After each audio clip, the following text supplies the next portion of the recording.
Я приветствую вас, дорогие друзья, уважаемые гости и подписчики моего канала. Суббота, белым днем, практически утром. Говорим с Семеном Ураловым в прямом эфире. Семен Сергеевич, приветствую вас.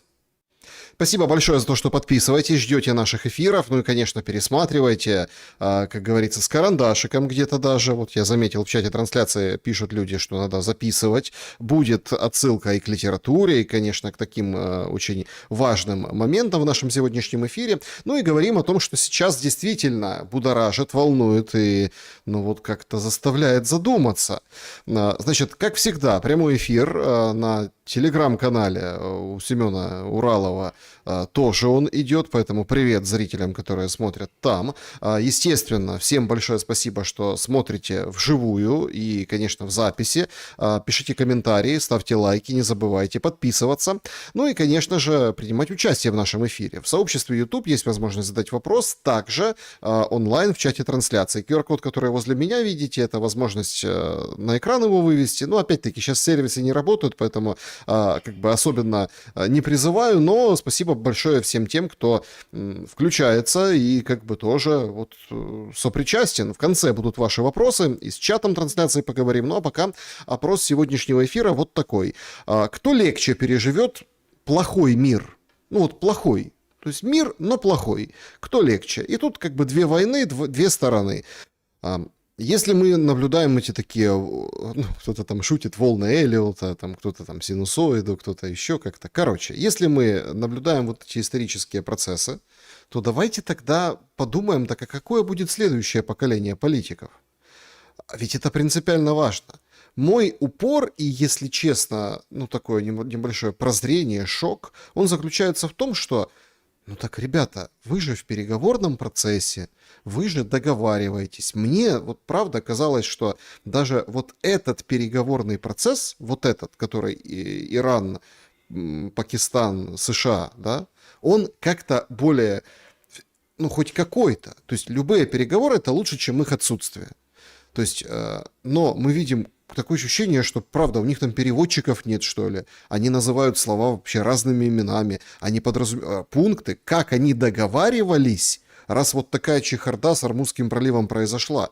Мы видим кризис вообще переговоров как таких, как таковых. Мы понимаем, что вот без переговоров войны не заканчиваются.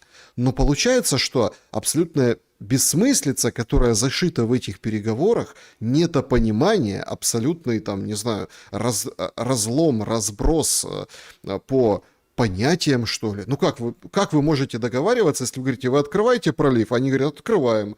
А потом раз, а вы не выполнили, все, мы закрываем. Так а что вы делали до этого? О чем вы там сидели, в Исламабаде говорили? Примерно подобная же история с Россией и Украиной в этом переговорном треке. Ну там как бы реанимировали Стамбул, а потом, собственно, его и пригасили, и все. И сейчас там как-то ездят, говорят, через третьего, ну и ничего не происходит. Так что лучше, чтобы было хотя бы что-то, хотя я верю, что лучше, чтобы были переговоры, да, но если такие, то лучше вообще никаких переговоров. И самое главное, если вы вот так вот взяли вот эту канву, да, что это вот переход от одного стиля к другому, от одной эпохи к другой, так а дальше нам чего ждать от этих политиков?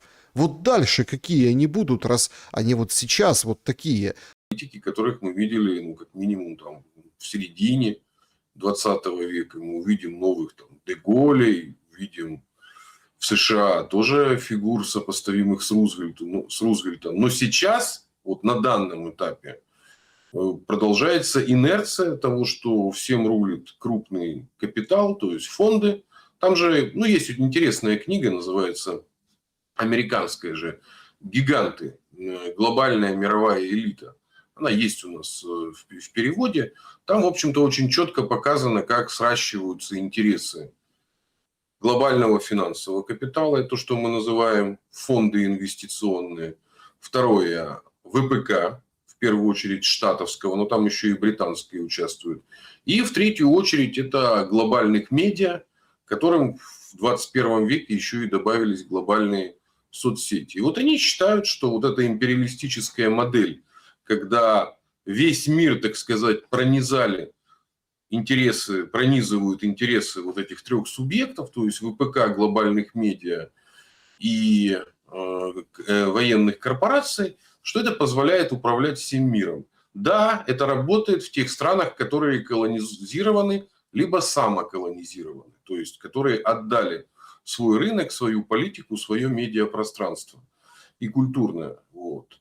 А вот в тех странах, которые не отдали, в частности Иран, страна не очень большая, да, но тем не менее она сохранила вот эти ключевые элементы. И мы видим, что глобальная элита конкретно с этой страной ничего сделать не может. Поэтому им нужно, в общем-то, сдавать назад. Вот, им нужно откатывать как-то эту историю. Но решения пока у них нет, потому что в чем проблема-то основная? Втянул в эту войну американский ВПК, ну, и израильский лоббизм, ну, которые всегда, они всегда идут рука об руку. Вот. А удар по авторитету будет лично Трампу. То есть втянул в эту ситуацию большой коллектив, а ему, конечно же, не хочется получать удар по авторитету, потому что, давайте вспомним, еще буквально там год назад, и вообще какие ставки он делал лично на свой второй срок. Он собирался стать легендарным, скажем так, президентом США. Он себя сопоставлял там наверняка с Гувером, с Джефферсоном, ну, с такими вот. Много же разных есть президентов в США, но не все они стали историческими личностями. Он претендовал на то, чтобы стать исторической личностью. Но теперь все идет к тому, что его превратят, скорее всего, в козла отпущения. А ему, конечно, этого очень не хочется. Поэтому лично у Трампа искрит, но ситуация для глобального штатовского империализма, вот этого шоу империализма, она, в общем-то, очень-очень неприятная, поэтому придется откатывать, но очень не хочется. Да, друзья, вижу, что мы в прямом эфире, тут пишут, 15 минут не было звука, что такое. Ребята, ну, как бы, смотрите, в любом случае откатываться назад не будем, сначала эфир повторять не будем, мы, скажем так, если что, будет перезалив, ну, какая-то, в общем, техническая история, потому что мы с Семеном вещаем, как вы понимаете, в условиях очень тяжелых ударов, да, по, скажем так, разного доступа и разным платформам видео общения. Это сейчас становится гораздо сложнее, чем было вот еще там какое-то время назад, поэтому в любом случае как бы полная версия, она будет присутствовать на канале. Не волнуйтесь, продолжим дальше. Так вот, к чему все идет в Иране и в Украине в плане переговоров? Они принесут что-то? И ключевой же вопрос, да, то есть важный вопрос – Семен Сергеевич, лучше никаких переговоров или вот такие, как сейчас? Вот смотрите, у нас два разных взгляда на переговоры. Вот западная модель переговоров, она проистекает из самой их сути культуры и цивилизации. Это воины-торговцы. Это история, которую там, философы, историки относят еще к зарождению западной цивилизации, там, греческим городам, полисам. Это какая логика? Пока ты слабый, пока ты сильный, мы с тобой торгуем. Как только ты становишься слабым, мы с тобой воюем. И поэтому эта модель, они пытаются ее реализовать по всем направлениям. В общем-то, Советский Союз был подобным образом разрушен. То есть с ним якобы вели переговоры о разрядке, о, в общем-то, разоружении. А потом бац, как только ослаб, и тоже НАТО, базы тут же сдвинулись на восток. Это происходит по всем позициям. И Иран в этом смысле, он обладает наибольшим опытом. Ведь предыдущие элиты Ирана, они же вели переговоры с США. И, в общем-то, были более голуби, чем нынешние ястребы. Ну и чем они закончили? Точечными ударами по тем, кто, так сказать, вел переговоры. На Востоке немного иная модель переговоров. Да? Но она, скажем так, более континентальная. Вот эта первая модель, либо воюем, либо торгуем, она связана с островным мышлением. То есть можно начудить все, что хочешь, и натворить любые неприятные вещи и преступления за пределами своего, так сказать, острова, и ничего с нами не будет. Враг нас не достанет. Это, еще раз подчеркиваю, это именно философия западного ведения переговоров. Восточная или континентальная, назовем это так, между странами, которые обречены жить друг с другом рядом, то есть потому что соседа ты никуда не денешь. Хочется тебе этого, не хочется, надо как-то договариваться. Там идут переговоры иного типа. То есть там идут переговоры не о том, как мы заключим сделку. Вот обратите внимание, западная модель переговоров, она вокруг сделок крутится. А что такое сделка? Это мы точечно здесь, сейчас о чем-то договорились, потом разбежались, и это не мешает нам потом снова начать войну. Восточная или континентальная, то есть тех стран, которые не на острове находятся, она построена по-другому. Поэтому там переговоры идут сложнее, потому что нужно докопаться до оснований. А что же привело к причину к конфликтам и как из них, в общем-то, выбираться. И поэтому переговоры США и Ирана – это один, так сказать, культурный тип переговоров, культурно-политический. А переговоры между Москвой и Киевом – это иной тип переговоров, который связан с тем, что нужно договориться по основаниям, что, в общем-то, разделяет базово. А разделение очень простое, то есть одна часть некогда единой страны выбрала путь, ну, скажем так, конкистадора, да, то есть частью западного мира решила стать.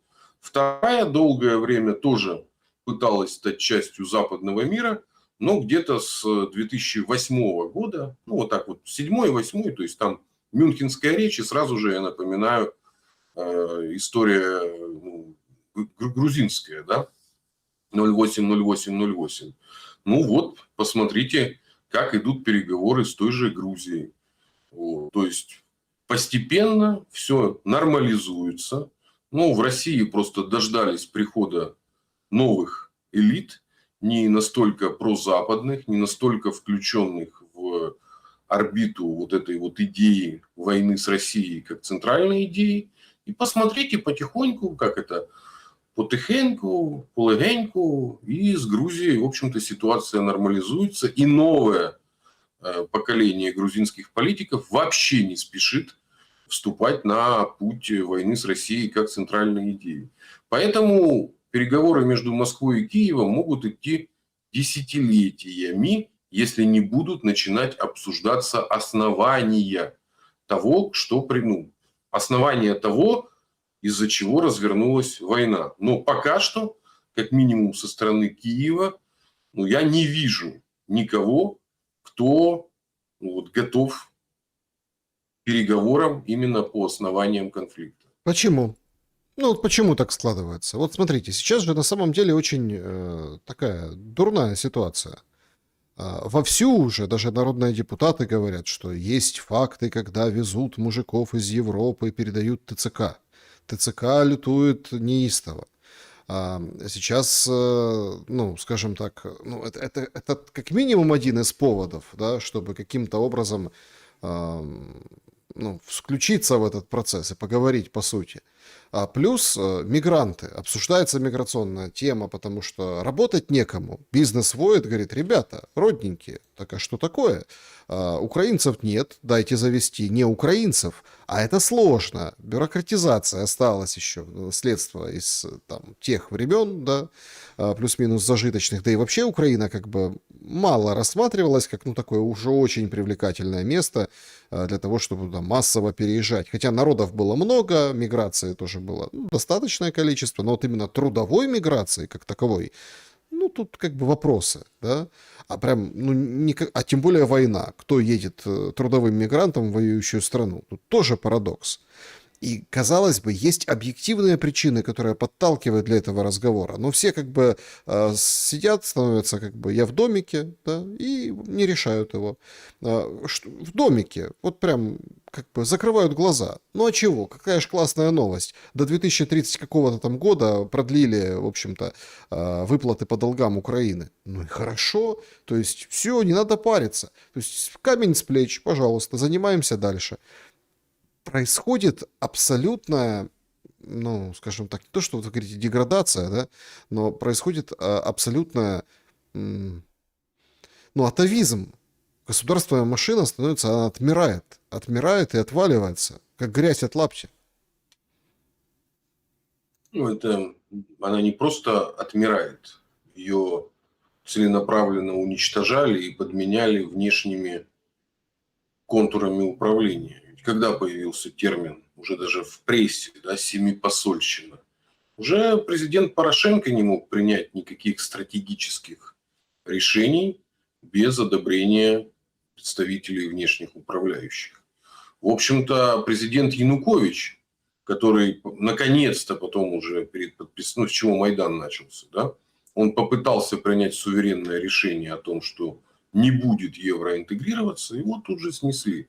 Вот. Ну, поэтому, то есть, смотрите, сколько уже лет, более там, 15 внешнее управление работает. Правильно называть это, ну, неоколониальными формами управления.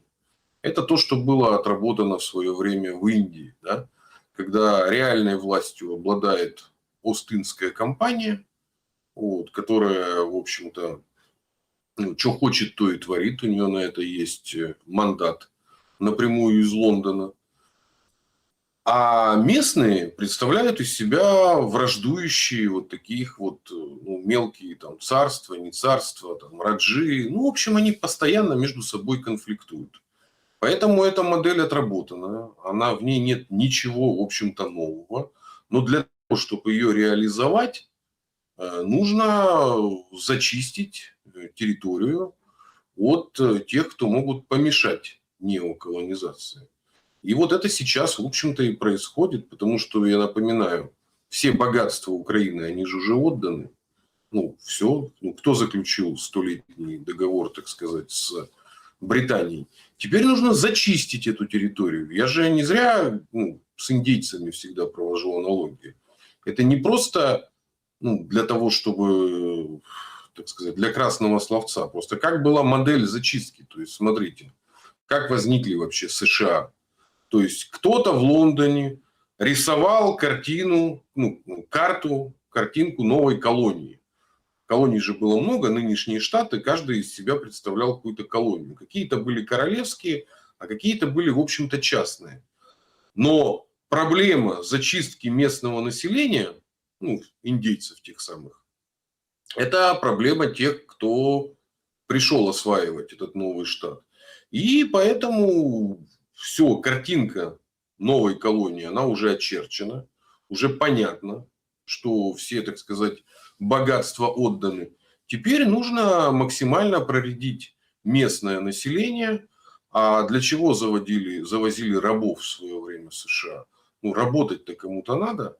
И вот эти вот белые люди ж не будут этим заниматься, а местное население его как бы истребляют. Ну, плюс у нее все-таки, это же местное население, а не гастарбайтеры, да, бесправные. Поэтому лучше завозить рабов, так что это происходит все один в один, как на североамериканском континенте, когда, в общем-то, индейцев уничтожали, а вместо них завозили чернокожих рабов.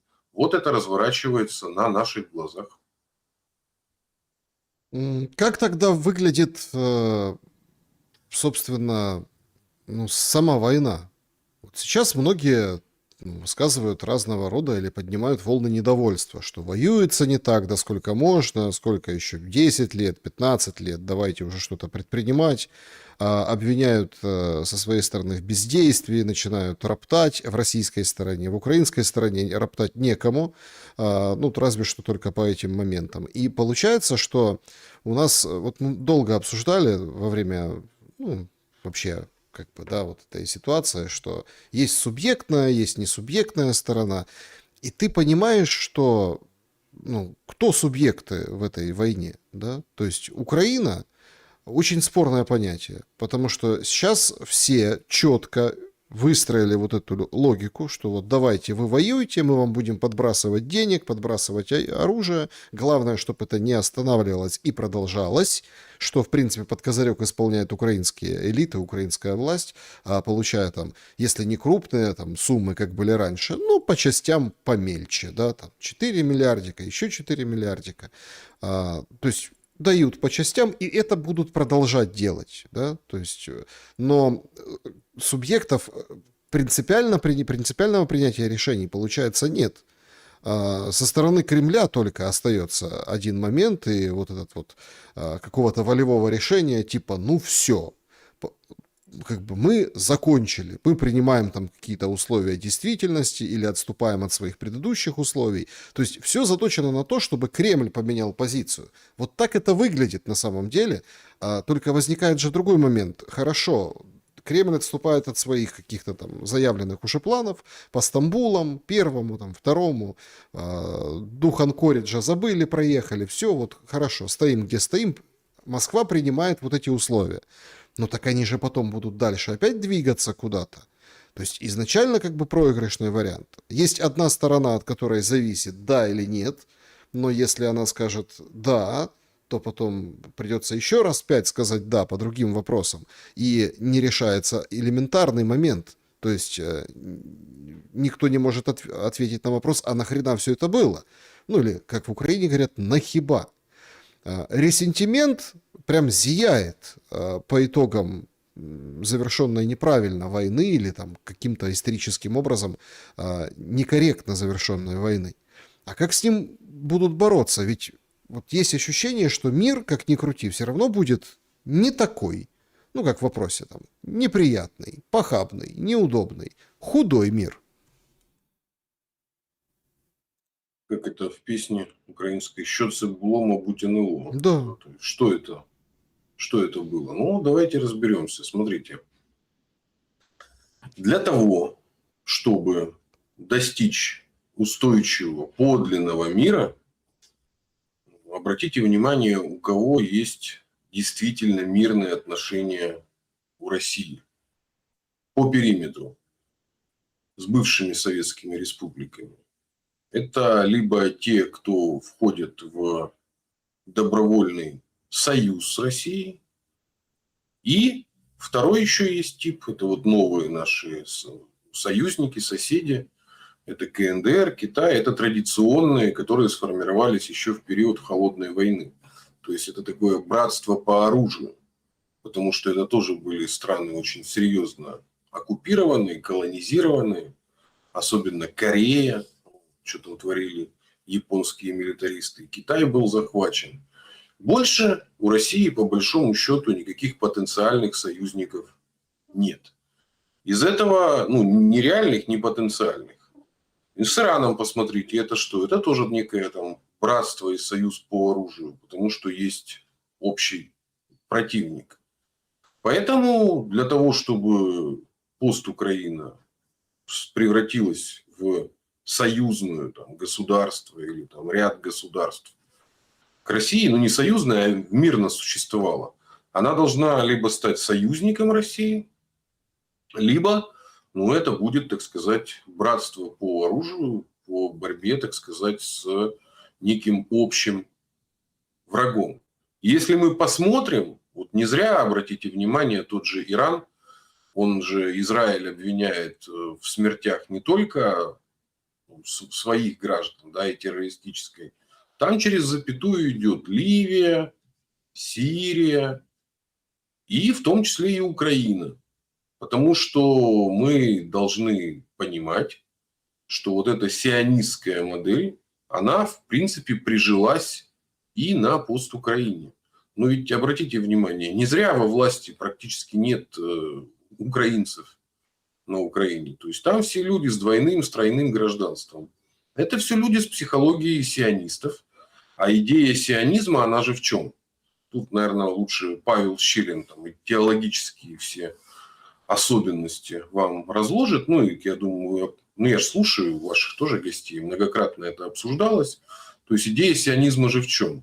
Либо вечная война, и будет, так сказать, большой Израиль от Турции до Египта, либо мы приближаем конец света, в котором, значит, нам уготовано особое место. Ну так обратите внимание, когда Украина начала рисовать карты, включая Кубань, ну вот это вся была история. Вот чем сопровождалось вторжение в Курскую область, да, что там у Гетьмана, Мазепы какой-то замок там был, ну, дворец какой-то был, да, то есть это все давние украинские земли. Так это и есть аналог сионизма. Ведь не зря появилось это понятие жидобандеровщины. Ну вот, очень не зря. Это то, что прячется под общим брендом таким. Ну, он же не очень, так сказать, нагружен, как, например, фашизм и нацизм. Это сионизм. И не зря сейчас, вот, когда Иран ведет информационно-психологическую борьбу с Израилем, он же постоянно напоминает и называет его сионистским образованием, а в последнее время Нетаньяху, в общем-то, с Гитлером прямо там даже карикатуры, если обращали внимание. То есть вот два человека, а методы одни. Да, нужно признать, что сионисты по типу мышления своего захватили власть в Киеве. И сделали они это уже очень давно. И идеи у сионистов, у жидобандеровцев, назовем их так, которые находятся в Киеве, они ничем не отличаются. Но есть стилистический нюанс. И он как раз связан, вот обратите внимание, с этими законами, которые они быстро приняли, ну, вот эти якобы по борьбе с антисемитизмом. Ну как быстро? Это же Подождите, для чего? не быстро. В 2021 году проголосовали в феврале месяце, и вот только сейчас почему-то Зеленский подписал, и я действительно хочу, чтобы вы высказались по поводу этого системного сбоя, когда условные лихие националисты, патриоты, Корчинский со своим братством, другие там товарищи, которые вот прям за Украину, говорят: ребята, а что вы сделали? Ну, во-первых, там, ладно, вы там нарушили Конституцию, уже как бы она как половая тряпка, ну, ее как только не нарушают, понимаете, потому что закон нарушает там 3 статьи Конституции и статью Уголовного кодекса. Ну, то есть возвышают одну, ну, по признаку национальному, да, возвышают над другими. То есть это юридически, ну, юридически неправильно. Ну ладно, юридически. Вы сами как бы абсолютно, ну давайте, глубинная Украина, ну там нет такого, ну вот, скажем, на уровне общества, на уровне общения, на уровне там низовом, да, нет такого там неприятия. Ну вот оно где-то, может, исторически, какие-то там память, вот это все, но они опять ее поднимают, это как это зло из прошлого, ровно своими вот этими законами. Плюс очень непонятна практическая сторона. А зачем? Ну вот зачем?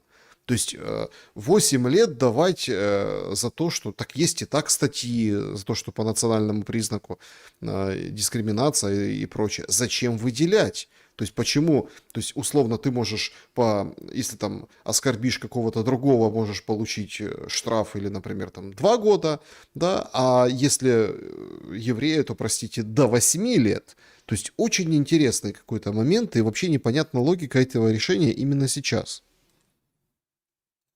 Ну, она, с одной стороны, кажется парадоксальной, а с другой стороны, она является завершающей общее. Ну, это же закон о сегрегации. Дело в том, что юридически, знаете ли, негров и не только, ну, существовали прекрасные законы, ну, прекрасные в кавычках, но имеется в виду легальные законы о том, что там в одном салоне ездят белые, черные, им нельзя, они должны быть. То есть юридическая логика, она такая, можно создать любой закон. Вот. Вопрос, закон есть воля правящего класса, как нас учил Владимир Ильич Ленин. И вот правящий класс, он демонстрирует, кто есть, так сказать, люди первого сорта, кто есть люди второго сорта. То есть это сегрегация, то, что называется. Вот. Для чего это нужно? Вот. Почему это происходит здесь сейчас? для того, чтобы держать в повиновении ту часть радикального украинского общества, которая согласилась на идею бесконечной войны с Россией как самоцели, но при этом, когда, если вдруг, а скорее всего это уже происходит, вот, когда начнется, ну, это скорее не протрезвление, а такое вот, ну, может быть, это катарсис будет, не знаю. Ну, в общем, короче, когда начнут указывать пальцем на истинных виновников этой войны, то для того, чтобы тех самых жидобандеровцев, их, в общем-то, защитить, как минимум, чтобы даже никто не мог рот открыть по поводу того, кто довел до всей этой ситуации. Поэтому их очень-очень жестко и превентивно будут наказывать. Дело в том, что антисемитизм – это же тоже ну, шоу понятие. Потому что ну, семиты – это же не только евреи. Ну, семитских народов несколько. То есть, по большому счету, то, что они сейчас творят против Ливана, это тоже антисемитизм. Поэтому это закон по защите сионистов и жидобандеровцев под маркой борьбы с антисемитизмом. Никакого отношения называния вещей своими именами, что Зеленский ведет себя один в один, как Нетаньяху, просто у него нет таких возможностей, как Нетаньяху. А так бы он обязательно бы и пейджеры взрывал. Ну, посмотрите, что происходит у нас на юге. Да, вот постоянно они уже объявляют, это там Мадер, то есть они прям целенаправленно говорят, да, мы будем там бить по гражданской инфраструктуре, потому что та же нефть, газ, там, ну, сколько сейчас до сих пор, вчера еще, по-моему, искали в Туапсе девочку под завалами. Да, поэтому это ничем не отличается от того, что творят там в Ливане, в Бейруте и прочем, потому что никто, сионизм, он же не предполагает жизни других народов, понимаете? То есть это во что превращена жизнь арабов в том же Израиле. То есть их просто изгоняют.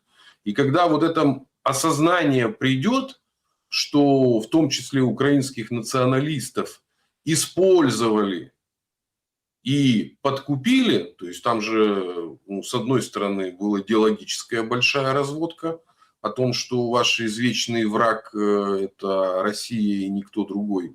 А с другой стороны, была банальная жадность, вот, ну, потому что за войну неплохо платили, за идеологическую войну неплохо платили, за создание иллюзии евроинтеграции неплохо платили. Я же наблюдаю многих, так сказать, коллег, с которыми еще там 20 лет назад общался, 15, вот, которые, в общем-то, за евроинтеграцию платят, грантики выдают, будем рассказывать за все хорошее против всего плохого. Ко мне там одна, помню, там экспертиня пришла, статью в свое время принесла о том, что НАТО – это вообще прекрасный военный блок, где дельфинов, значит, обучают, новым технологиям, и вообще все это биотехнология, а все, что говорят про войну, это все россказни, так сказать, пропаганды. Дельфины Я умнее, вот с интересом... да, немножко некоторых да, людей. вы понимаете, да? Ну и вы вспомните эти все россказни откровенные о том, что это не угрожает ни в коем случае России. НАТО – это белые и пушистые. Вот когда это сейчас начнет вскрываться, а потом, когда, где все Миндичи, с Ермаком, он же прекрасно себя чувствует. Ничего с ним не случилось. Вся плеяда вокруг, так сказать, птенцы гнезда Коломойского, часть упорхнула, прекрасно себя чувствуют. Ничего с ними не произошло. И большинство из них, что интересно, обращаем внимание, являются гражданами Израиля. Причем не просто гражданами Израиля. Смотрите, я вот не могу понять. Это очень интересный момент, я хочу на нем остановиться, с вашего позволения. А в чем прикол этого израильского паспорта? Смотрите, это же прям, я помню, была прям целая мода. Правда, как-то не особо обращали внимание, я имею в виду до вот этих событий, там, нулевые, да, там, ну вот там, о, израильский паспорт у тебя есть, это какой-то признак чего-то, что вот здорово. Нет, американский паспорт, ну, хоть понятно, ну, хоть понятно. То есть американский паспорт, это там свои отношения у тебя с Америкой, они там за граждан порвут, вроде как это. Но мода иметь израильский паспорт, это тоже как-то лично у меня в политикуме вызывало очень много вопросов. Причем находили у себя корни, находили там, вот там нашли бабушки, вот это все. То есть сейчас примерно основная масса украинцев там ищут у себя польские корни, ну, для того, чтобы легализоваться в Польше сложно. Ну, картку побыту получишь, например, да, но там вот, чтобы претендовать на что-то, надо прям действительно поднимать пласты своей родословной, и вот и надо, чтобы сохранилось обязательно документ какой-то, что вот там польская территория была, там кто-то жил у тебя когда-то, и тогда и то очень сложно. Ну, то есть поляки свой этот как бы паспорт берегут в этом отношении. Но откуда мода на израильские паспорта? Просто, понимаете, мне кажется, что мы вот сейчас через какой-то промежуток времени стали жертвами где-то этой моды. И тут дело не в антисемитизме, здесь дело именно в практических вещах. Чем он так привлекателен? Ну вот, например, если российскому слушателю идет же, например, да, вот этот, он периодически всплывает, и даже когда Собчак Гордон пригласила, ну, то есть Гордон, которая там адвокатка, ее, да, пригласить, тоже там вопрос. А вот я сейчас отвечаю на вопрос гражданину Израиля, и она отбивается от этого, потому что это тоже была какая-то мода и жертва этой моды. Все получали эти израильские паспорта. Зачем?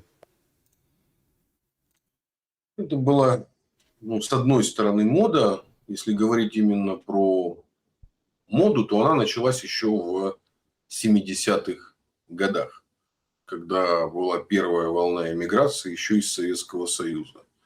А вот уже с 90-х годов, а если точнее, то ну, вот уже с нулевых абсолютно точно, это была не только мода, но еще и лазейка. Это была лазейка вывести капиталы вот, практически легально. Вот. Дело в том, что Израиль своих граждан ниоткуда никуда не выдает. И первыми получали израильские паспорта страшные вообще там преступники, вот особенно приватизация самое начало нулевых.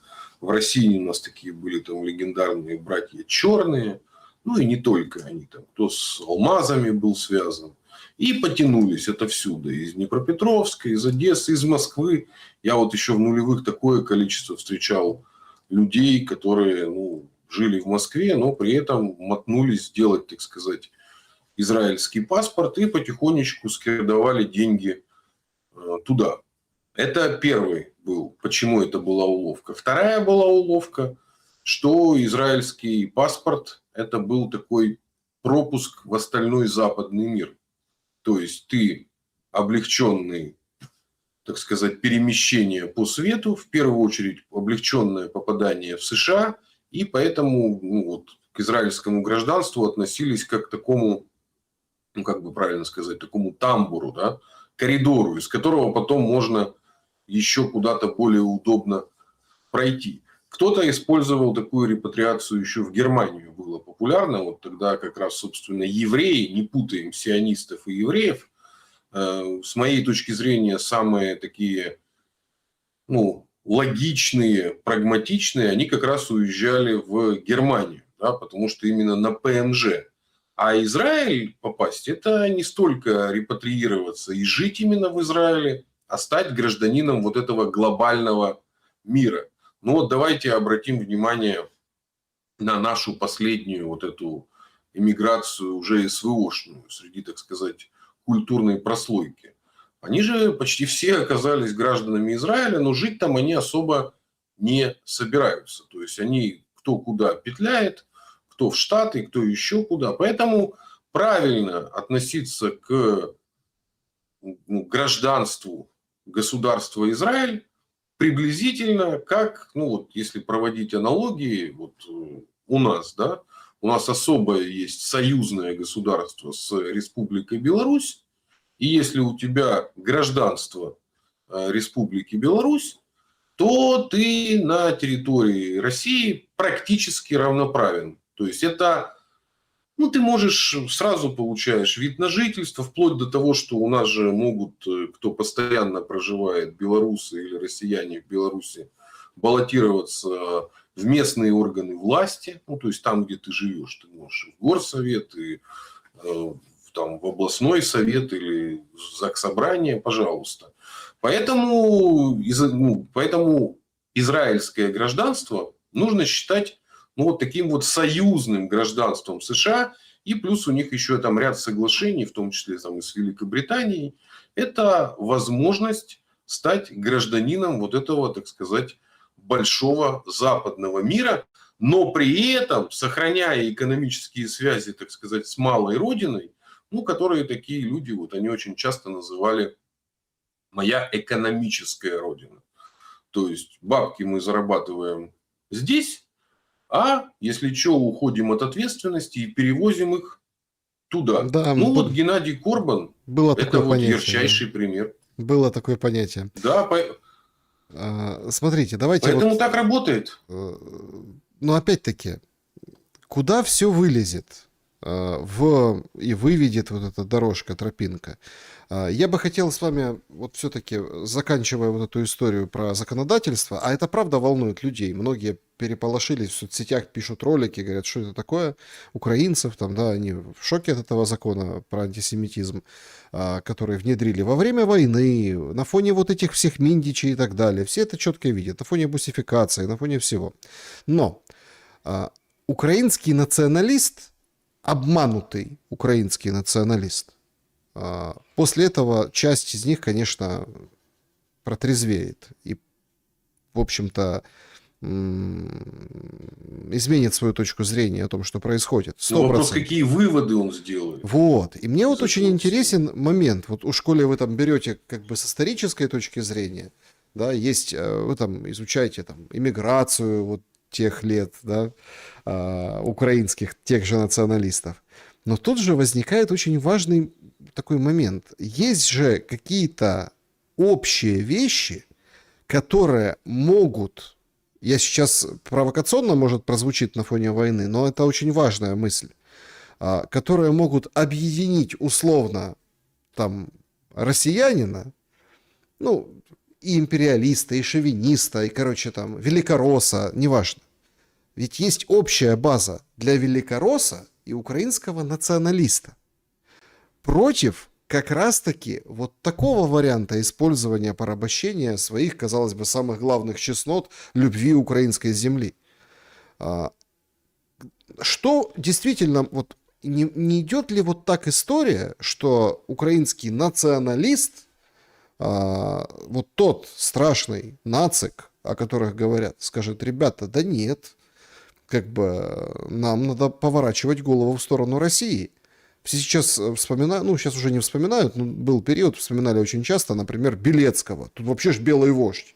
А как там зажигал с Дугиным и сидел, рассказывал про братские славянские народы и так далее.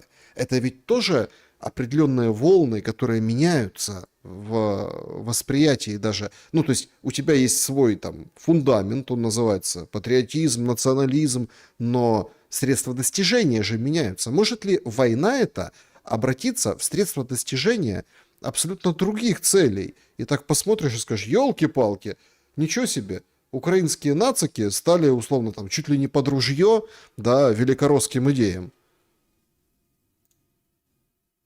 Ну, это, конечно, рисуется некая идеальная картина.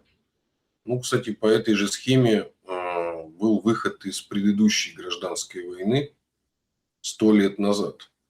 Потому что, когда уже взялись за оружие массы, причем почему война гражданская? Потому что людей непрофессиональных военных принудили вступить в эту войну.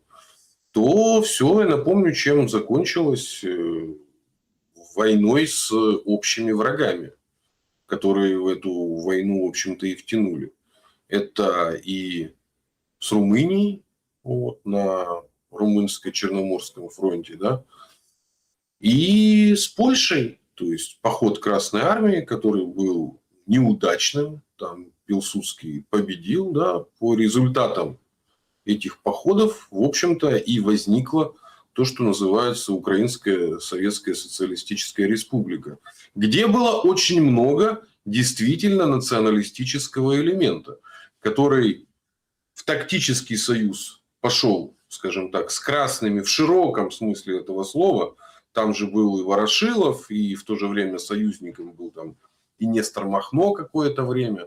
А потом даже вернулся герой обороны Крыма, генерал Слащев, вот, уже из эмиграции, который оборонял от красных. Поэтому, скорее всего, если говорить про идеальный выход из этой войны, подчеркиваю, я ее считаю гражданской, это борьба с теми врагами, которые довели до этой ситуации сначала методами, скажем так, пропагандистско-иезуитскими, которые вливали в уши, начиная, мы же разбирали с вами подробно, как это связано с евроинтеграцией, то есть, что это был намеренный обман, как Ксензы Козлевича охмурили в «Золотом теленке», да, то есть постоянно вот это евроинтеграция, мы ваши адвокаты, мы, значит, польская элита, вам допоможем. Ну, я же прекрасно это помню, вот, как это происходило.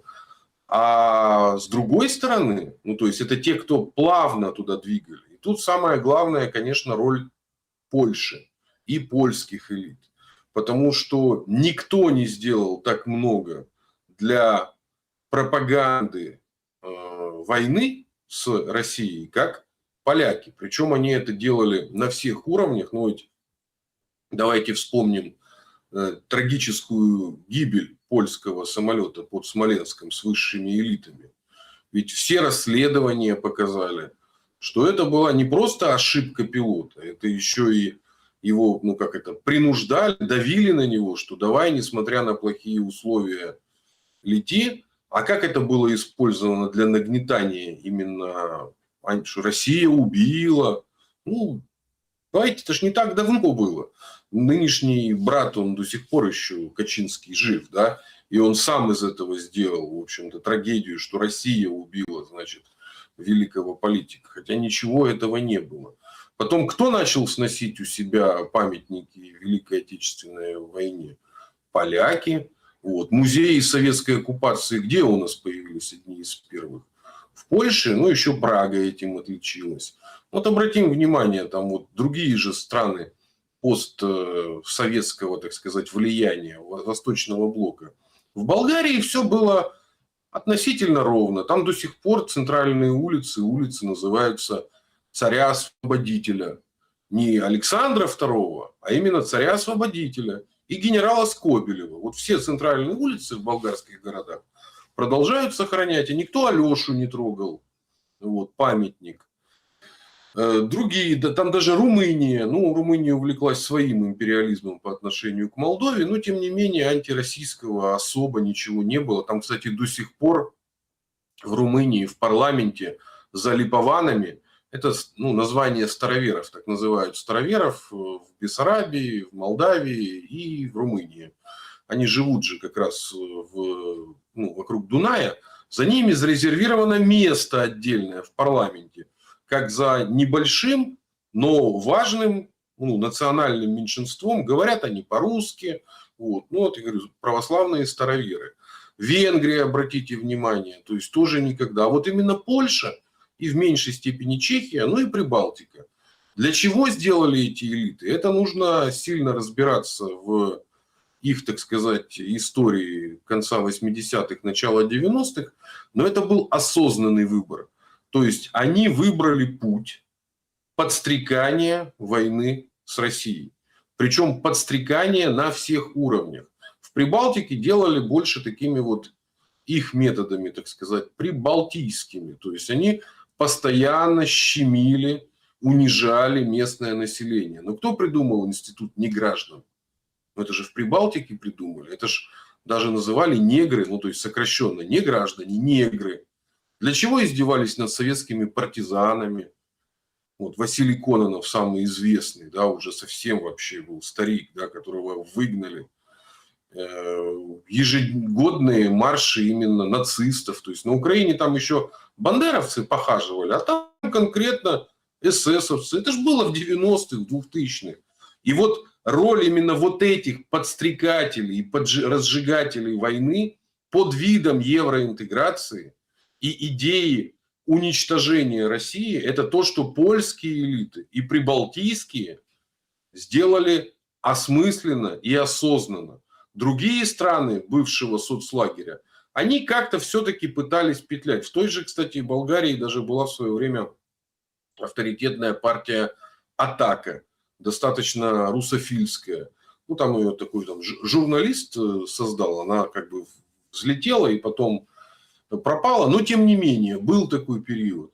Поэтому тут, Александр, это комплексная проблема. И почему к власти пришли, так сказать, сионисты по типу своему, то есть фашистующий элемент, это надо всерьез разбираться. С моей точки зрения, это произошло из-за самооблучения в начале 90-х. Все посчитали, что Россия уже рухнет.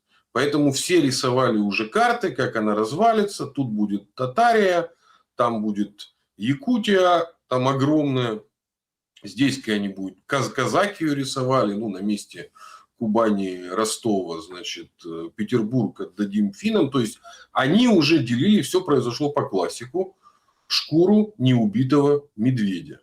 А оказалось, что медведь был, конечно, подранен, он там где-то попал в капкан и, может быть, сам себе отгрыз лапу, как часто бывает, да, в жизни. Но это медведь вполне себе живой и как бы сейчас пока что еще не очень разъяренный, но они продолжают дальше тыкать в медведя, так сказать, горящими головешками. Ну, посмотрим, к чему это приведет.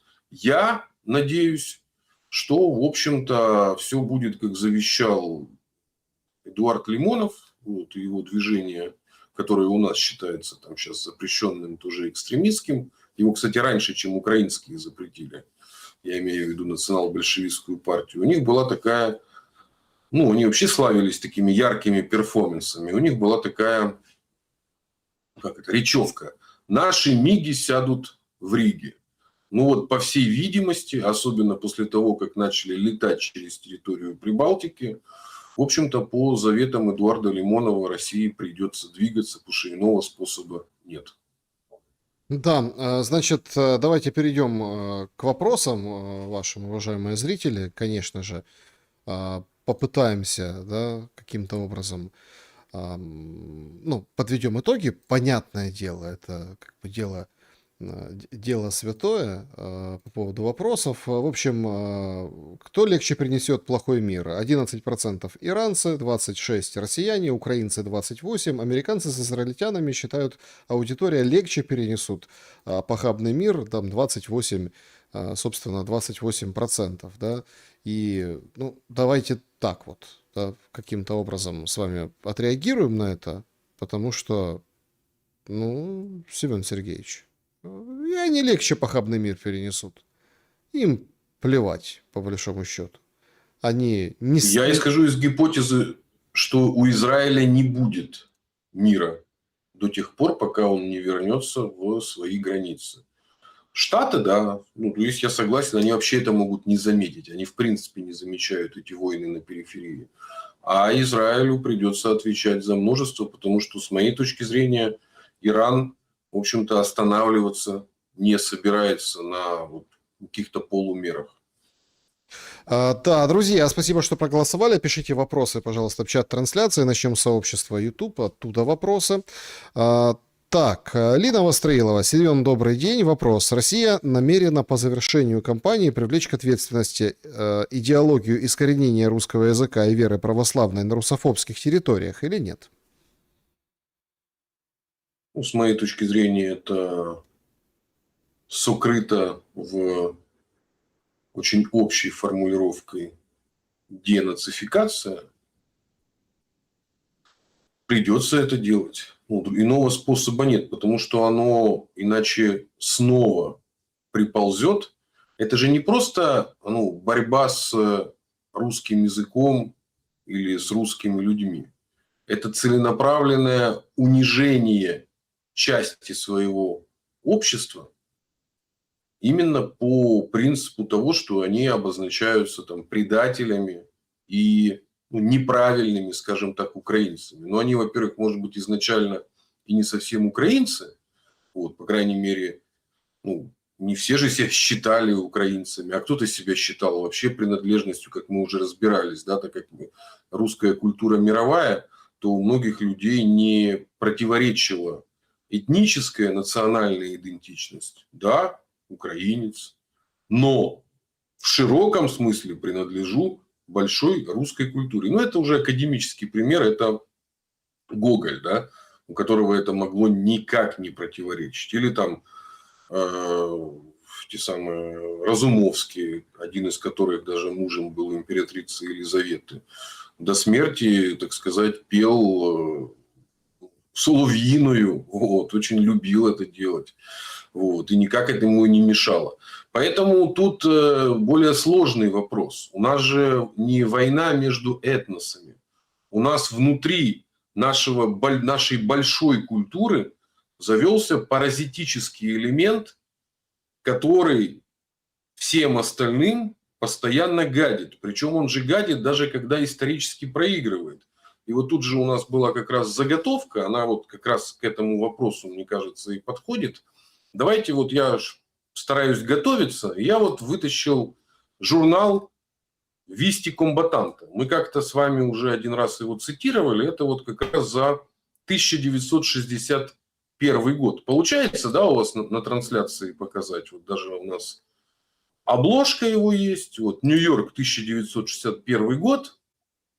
То есть, смотрите, Советский Союз в космос запускает ракеты, да? Уже не ракеты, уже Гагарина. То есть, на 61 году вообще другая повестка дня. А чем занимается этот элемент в Штаты, который оказался, который проиграл? И у нас как раз статья, она одна из первых, называется «Грізна ситуація і колишні вояки». Некто Юрий Тыс-Крохмалюк. Я тут красным выделил, да, что они прокачивают в голову тем, кто сбежал. Это же проигравшая часть, те, которые, бывшие вояки, которые испугались даже сдаваться в Советском Союзе. Вот что они качают. 61 год. Постійна агресія російського імперіалізму залишає світові християнської культури дві можливості – капітуляцію або війну. Останні події, значить, що Захід свідомий ситуації і рішений відбити атаку ворога. И дальше, чему они учат украинцев, оказавшихся в США, это же и детей в том числе. Відомо, що народ, який в критичному моменті історії не має мужності рішати свою долю, значить, стає жертвою агресії і попадає в довготривале рабство. А чему они учат? Чему они готовили всю эту иммиграцию, которая оказалась в США? И продолжение этой же статьи, это у нас на следующий. Значить, ми не є пацифістами, тобто ми не пацифісти, ми не є огорнені панічним страхом перед загибелью світу від атомної війни. Ми не віримо, що визволення можна прийти іншим шляхом, як тільки через розвал Російської імперії. То есть они в 61 году, понимаете, страна мирно развивается, она, имеется в виду и СССР, и УССР, только все восстановлено после огромных боев, да, в космос летят, а они, подонки, сидят там в Нью-Йорках, в Торонтах и призывают войну. Чем это отличается от того, что вот сейчас их дети, внуки и идеологические то же самое? Что они говорят? Они говорят, либо уничтожим Россию, либо мы должны умереть. Ну так к чему они готовят? К чему украинские недобитки еще в 61 году готовили нынешнее поколение? Понимаете? Поэтому нужно изничтожить саму идею того, вот этой дихотомии, что с Россией либо война, либо мы должны погибнуть. Ну с таким подходом невозможен выход. Это конец, это идеологический конец. А судя по всему, вот как мы видим, они снова собираются спрятаться в эмиграции. И более того, это вот у меня, за что я, ну не то чтобы переживаю, но я просто считаю, что это серьезная угроза для тех граждан Украины, которые выехали на Запад, их начнут травить. Их это уже начинают патриоты травить, Да. а потом они еще будут использовать и систему доносов. То есть они вот людей, которые уехали от войны, будут обвинять в пророссийскости, значит, в том, что они предатели, будут использовать местную систему и полиции, и всего, строчить доносы, жизни не давать. Более того, требовать, чтобы отправили, депортировали. Причем они же нашли там хитрую лазейку, чтобы депортировать этот, ну, это целая процедура политическая, да, а можно делать высылку, как уже делают в Польше. Просто приехали и пошел вон. И вот это будет самое страшное для тех жителей пост-Украины, которые выехали на Запад и не стали равноправными. Потому что потом к ним вернутся вот эти вот упыри, кровавые кликуши, как из вот этой вот статьи, которую мы цитировали. Они окажутся во всех Испаниях, Канадах, Италиях, и они продолжат, вернее, вот эту кровожадную войну внутреннюю. Тут же что самое страшное? Это людоедская война. Под видом войны с Россией они в первую очередь занимаются людожерством своих, которых они обвиняют в недостаточном патриотизме. И вот это вот вторая, так сказать, часть украинской трагедии, которая будет проходить уже на Западе. Поэтому, уважаемые, так сказать, выехавшие из Украины люди доброй воли, которые сделали это именно из несогласия, оперативно думайте о том, как быть равноправными, потому что эти людоеды будут вас доедать, когда их карта будет бита, и вы станете их главными врагами. Вот это, с моей точки зрения, угроза, которая нависает над людьми доброй воли. Ну, уже сейчас это есть, и вовсю уже депутаты, один, второй говорят, вот, давайте отправлять, ТЦК пускай встретит, ну, те, которые сбежали от войны, то есть это абсолютный нонсенс, люди перебегали там посты эти, переплывали Тису, чтобы не воевать, а их опять насильно туда, давайте, воюйте. Значит, следующий вопрос. ТЦК гребут людей для того, чтобы вновь зайти на территорию России. Это же очевидно. Украина будет представлять это в медиа как какую-то победу, и с этой медийной победой будут турне по Европе с требованиями дать еще денег и еще оружия. Все события по кругу идут. Не находите? Конечно. Ну, они, вернее, идут не по кругу, а это историческая спираль, которая каждый раз выходит на новый уровень. Опять же, может быть, я излишне погружаюсь в новейшую историю, но я считаю, что исторические процессы обмануть нельзя. Дело в том, что Советский Союз был рожден в горниле гражданской войны. И жесткой рукой была наведена дисциплина и порядок. В первую очередь за счет чего?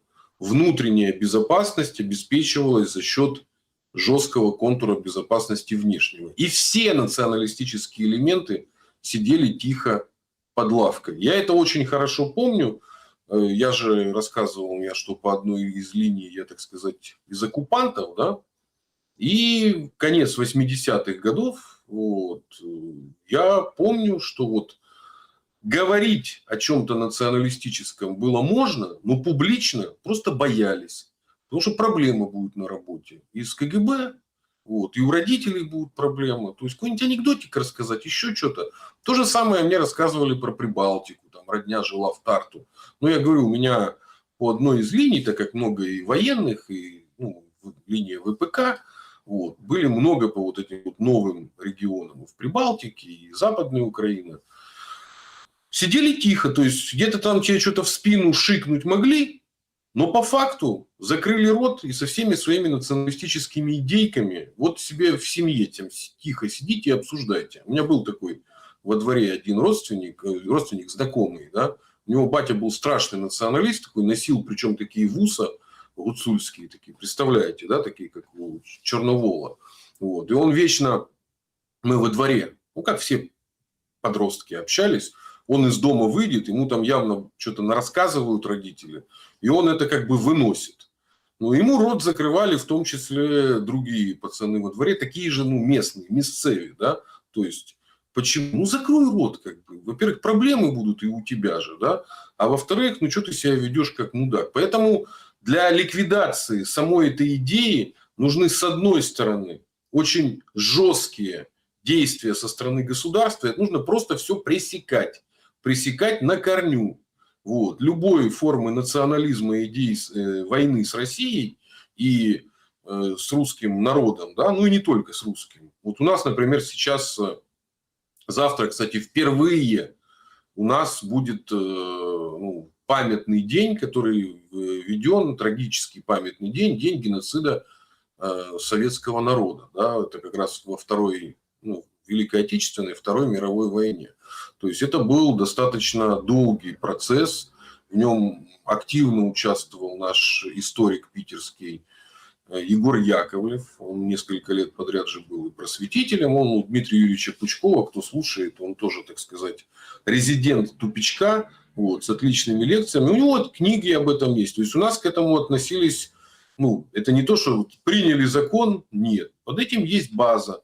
Другой вопрос, что это нужно было делать еще во второй половине 80-х годов, как только эта погонь подняла голову, да, и начала рассказывать, типа, пили бы баварское, лучше бы нас немцы завоевали.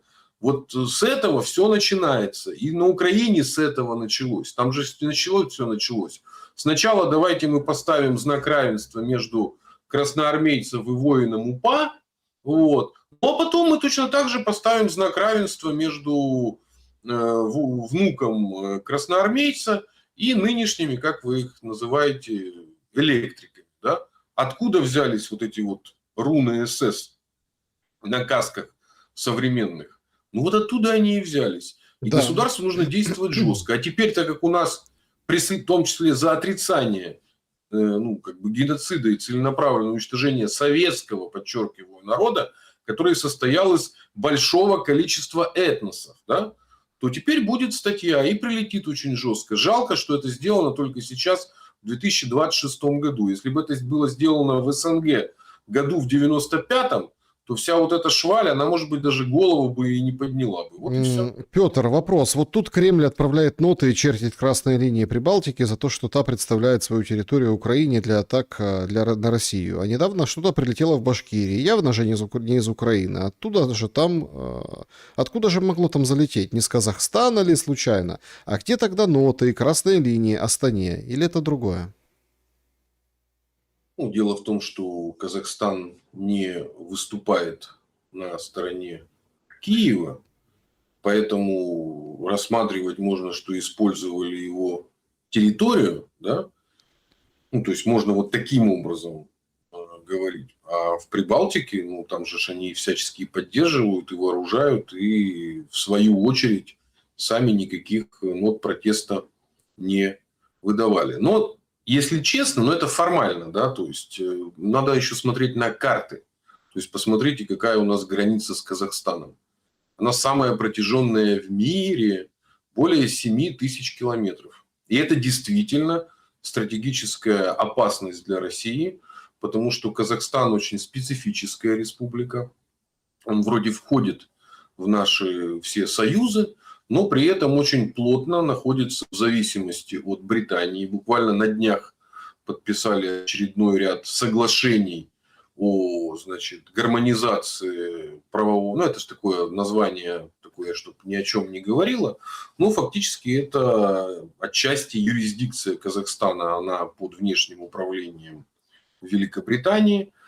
Плюс недра Казахстана, а именно в первую очередь нефтянка, находится в глубокой колониальной зависимости от западных нефтяных компаний. Там до сих пор работает принцип распределения прибыли. То есть, когда ну, местные получают только долю и даже не понимают, что происходит. Вот. Ну и мы видели, какую позицию занял Казахстан в конфликте вокруг Ирана. То есть, он занял однозначную, поддержал однозначно монархии залива. Вот, то есть очень странная позиция.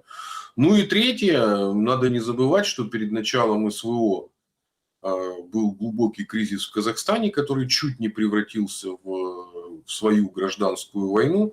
Поэтому я исхожу из того, что Казахстан – это страна в кризисном состоянии. И если там произойдет еще ряд вот таких подобных внутриполитических кризисов, а там продолжают играть с националистами, там не закрыты все сеточки НКОшные, влияния и прочего, националисты активно представлены, в том числе во власти, то это будет огромнейшей проблемой и вызовом для России. И тогда территорию Казахстана, если такой кризис произойдет, будут использовать, в общем-то, в темную не только со стороны Киева, но и другие участники. Там же, я напоминаю, уже и рядом и Афганистан, вот, и через эти регионы идет еще и наркотрафик большой. Поэтому Казахстан несравнимый с точки зрения стратегической безопасности по отношению для России, чем Прибалтика. В Прибалтике там короткая граница и по большому счету угроза в первую очередь Петербургу, ну и части регионов именно северо-запада. А Казахстан это на секундочку от Волги и до Алтая. 7 тысяч километров. Это таких границ больше в мире нет ни у кого. Чат трансляции подключим. Здравствуйте, Александр и Семен. Вопрос. Когда речь идет о беззаконии в Украине, несоблюдении Конституции, Семен возбуждается. А когда такое же происходит в России, Семен сразу мямлить начинает. Почему? Спасибо. Ну, это вопрос в стиле, когда вы перестали пить коньяк по утрам. Да, то есть как на него ответить нельзя. Ну, во-первых, есть объективная составляющая. У нас тоже очень сильно ужесточены всякие разные законодательные требования и прочее. Ну, начиная от того, что вот Александр признан у нас иноагентом. Вот, и поэтому, конечно же, ну и Степан Демура же об этом тоже постоянно часто обрывает себя на полусловие и говорит, а дальше это уже, так сказать, опасно отчасти. Да? Поэтому в текущей ситуации, конечно же, фильтровать речь надо очень-очень сильно. Это первое. Второе. Ну, в общем, смотрите, Семен Уралов – это не Боня. Ну, я не во Франции, и не в Монако, и не это самое.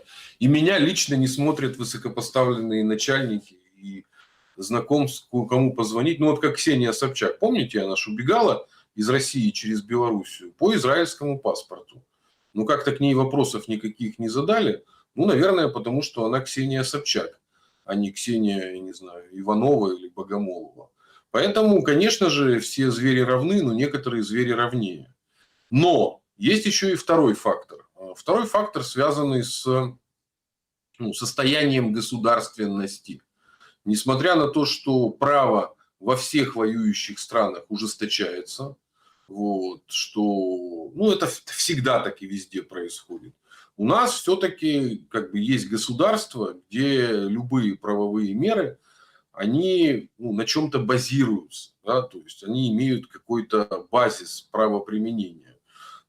Ситуация постукраины, это немного иная ситуация, это когда право используется в интересах борьбы, ряда группировок. Но у нас тоже такое хватает. Вот, допустим, история про блокировки наших мессенджеров. Оно же не имеет никакого четкого обозначения. С одной стороны, Центральная избирательная комиссия говорит, пожалуйста, в Телеграме, агитируйте. То есть он легален, получается, как средство массовой информации и коммуникации. А с другой стороны, всех, запугивают и шугают. Для того, чтобы... И тут вопрос для чего? То есть это либо борьба за порядок, либо это коммерческий лоббизм в интересах одного, так сказать, субъекта этой деятельности. И у нас в России своя шизофрения начинается на этом фоне. Как мы видим, что государство одной рукой борется с этими VPN-ами, да, а с другой стороны мы видим по тендерам, как органы местной власти закупают себе VPN-ы. Но это же шизофрения. Да. Но она имеет место быть. Да, украдет ли Зеленский Лукашенко? Кто-то пишет, какой-то пользователь. Ох, я давно за этим слежу, и в одной из наших бесед я высказывал это предположение.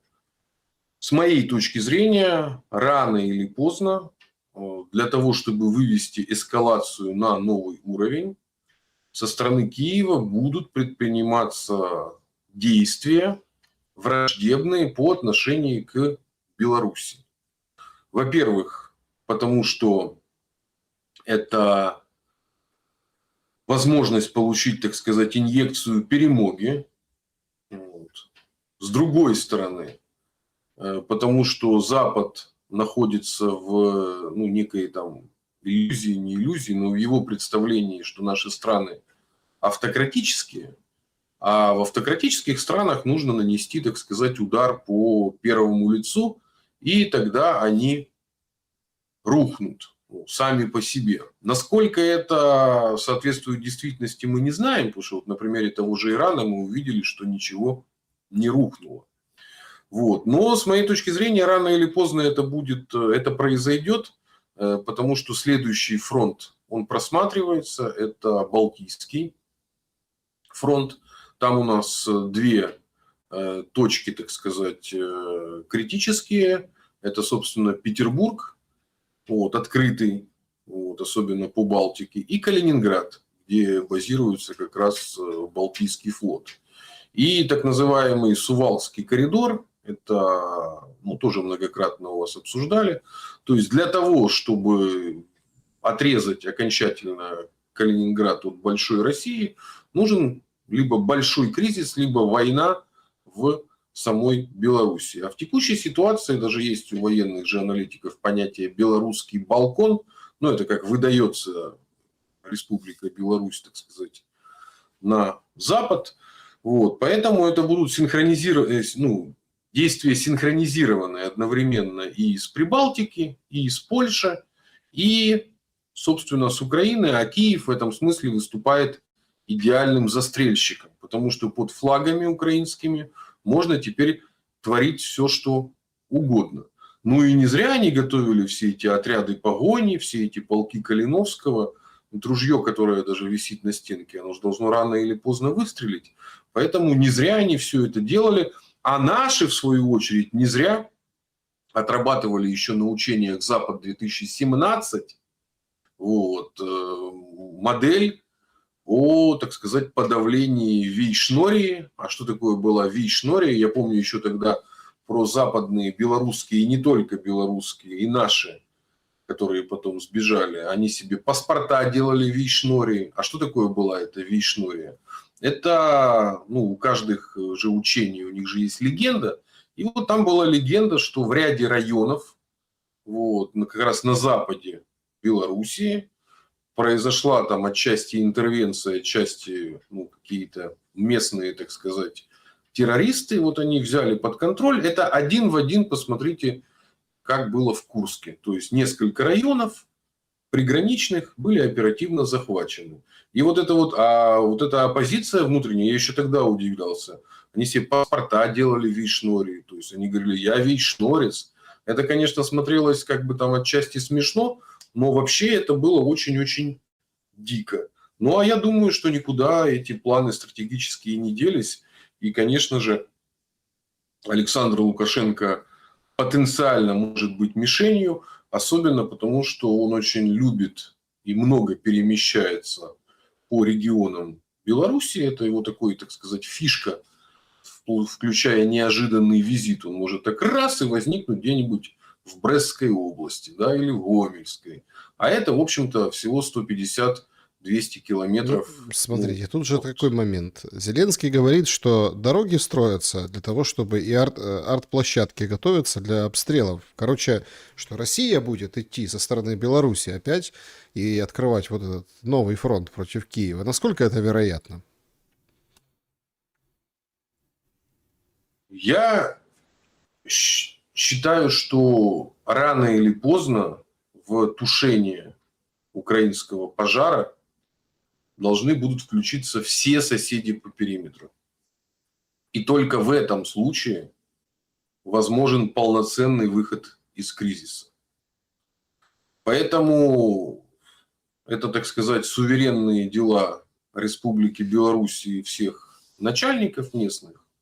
Но с моей точки зрения, брать под контроль регионы Волыни и севера Украины – это историческая миссия, задача вот, как раз белорусов и установление там государственности. Потому что когда ситуация перейдет вообще в бесконтрольную, она уже почти перешла в бесконтрольную, то просто с этой территории, с этих болот, тут же тоже нужно всегда смотреть на карту географическую. Вот посмотрите, по какой реке проходит граница Белоруссии вот на западе, там именно на Волыни.